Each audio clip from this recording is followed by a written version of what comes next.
with Marcus Head. Hey everybody, this is your man Marcus Head. I just wanted to take time to thank all the guests that we've had on our show, from Shawty to Dr. Sabrina, Men at Large, Haywood Nelson, Darren Fleet, Ariana Fox, Dante Young, and Cool Bubba Ice. So this week we wanted to do something different. I wanted to show just a little collaboration of all the interviews we've had thus far. We've had 8 incredible shows. Upcoming, we have some wonderful guests. We have the funny, hilarious Coco Brown, actress, comedian. We also have Special K from the Ricky Smiley Morning Show. Coming up, we're going to have Montel Jordan. We're also going to have Rock T. Holla from the Ricky Smiley Morning Show. Have Damon Williams. We have Sherry Johnson from the Punky Brewster era. Going out with a bang in 2022, and we're looking forward to all the wonderful shows and guests that we have coming up for 2023. So we'll talk to you soon. Enjoy these collaborations of all of our guests we've had thus far, and we'll see you soon.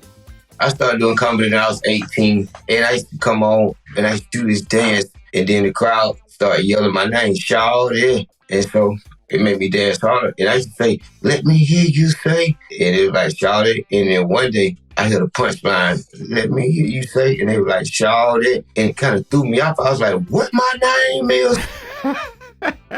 And they turned all the way up. And so when I come on stage, a lot of comedians like, I like it what my name is. And so I just added it. And it was God's gift because I was branding before I even knew what branding was. It's a personality assessment model that I entitled Essential Colors. And just to give you some background, there are only 4 basic types of people on the planet. So in the model, it's designed to help you understand how you're wired, but then more importantly, how to deal with people who are wired differently. Because I say all the time, we think it's somebody else that needs help. We need it. And we're thinking that people are doing things to get up under our skin. They're just busy doing them. And so if we learn and understand that they're not trying to get up under your skin, like if you are a neat person and then you get with the messy person, they're not messy trying to make you upset. They messy because that's how they wired. Be authentic, be you.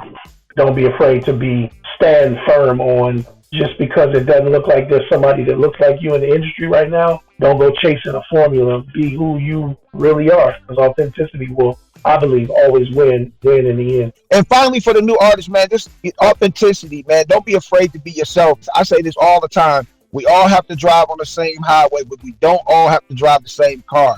Be you, man. What's Happening originally was the TV series of Cooley High. Great film. For whatever reasons, which is way beyond my knowledge at the time, I was a kid. You know, we were at the reading table and we're sitting at this long table and they said, listen, we need to change the name of the show. You know, what's a good name? We need something popular, something cool, something cool. And everybody's blurting out all these names and stuff. And I'm from New York. You know, I'm a teenager out of New York City, you know, so it's like, yo, why don't we just call it What's Happening? And he said, excuse me? I said, what's happening? And he went, what do you mean? I went, oh, I'm sorry. Why don't we call it What's Happening? And they went, yes! Be patient. Enjoy the journey. And just enjoy the ups and downs. Anything you want to do, it don't have to be done in right now. Just enjoy the journey. Just enjoy it. Your time come. Your time will come. Just you know, because I was big on it. I got to do it now.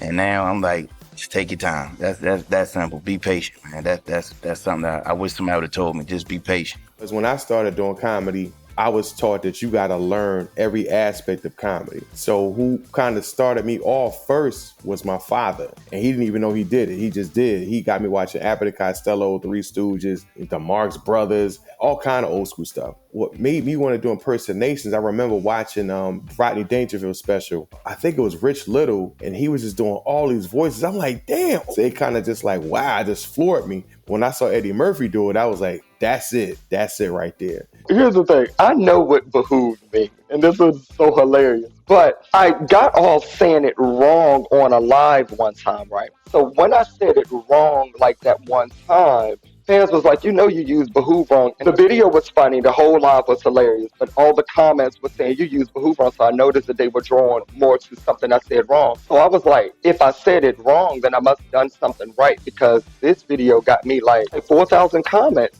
Me using it out of context is what they wanted to hear. And I was like, damn, and it behooved the shit out of me. And I didn't mean to say it like that.